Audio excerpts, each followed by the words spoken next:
Sino kaya ang tinitingnan ng dalawang to? Kukulatin natin. Ha! Tinitingnan niyo dyan. Ha? Hindi sila makalabas. Putek. Nadidiri sila.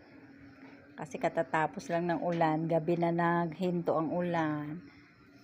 Hindi sila makalabas. Kasi maputik.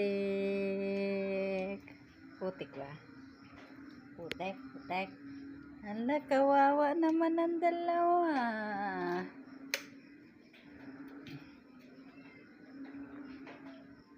Kaya pala madilim.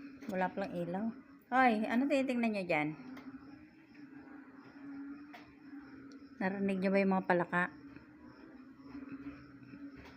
Palaka yun, guys. Basta, ganyan, umulan. Minsan natatakot ako dyan sa tunog niyan, palaka. Magkasing laki na sila, magkasing laki na.